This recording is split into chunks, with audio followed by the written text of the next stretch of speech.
ನಮಸ್ಕಾರ ಬಂಧುಗಳೇ. ನನ್ನ ಕಡೆ ಒಂದು ಮಾತಿದೆ, ತಿರ್ಕಂಗೆ ಐಶ್ವರ್ಯ ಬಂದರೆ ಅರ್ಧ ರಾತ್ರಿ ಕೊಡೆ ಹಿಡಿದ್ನಂತೆ ಅಂತ. ಅಬ್ಬಬ್ಬಬ್ಬ, ಲಾಟ್ರಿ ಅವರೇ ಇದು.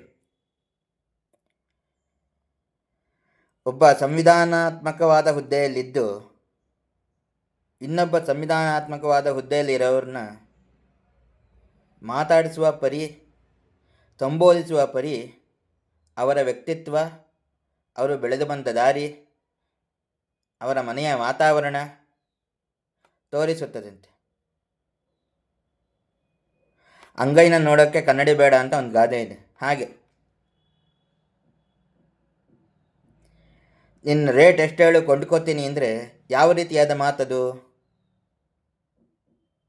ಮತ್ತು ಅವರ ಬಣ್ಣವನ್ನು ಗುರುತಿಸಿ ಮಾತಾಡೋದು, ಕರಿಯ ಏನು ಮಾತಿದು?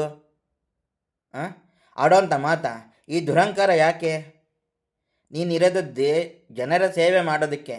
ನೀನು ಅದನ್ನು ಮಾಡ್ತಾ ಇಲ್ಲ ಅನ್ನೋದು ಎಲ್ರಿಗೂ ಗೊತ್ತು.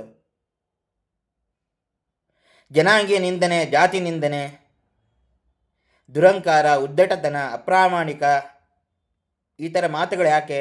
ನೀವು ಆಡಿರೋ ಮಾತಿಗೆ ತಿರುಗಿಸಿ ಅವರು ನಿಮ್ಮನ್ನು ನಿನ್ನ ರೇಟ್ ಎಷ್ಟು, ನಿಮ್ಮ ಕುಟುಂಬದವ್ರ ರೇಟ್ ಎಷ್ಟು ಅಂತ ಕೇಳಿದ್ರೆ ಹೇಗಿರುತ್ತೆ? ಅದರ ಕೇಳಿಲ್ಲ ಅದರ ದೊಡ್ಡತನ. ನೀವು ಯಾರನ್ನೋ ಮೆಚ್ಚೋಕ್ಕೆ, ಯಾರನ್ನೋ ಇದು ಮಾಡೋದಕ್ಕೆ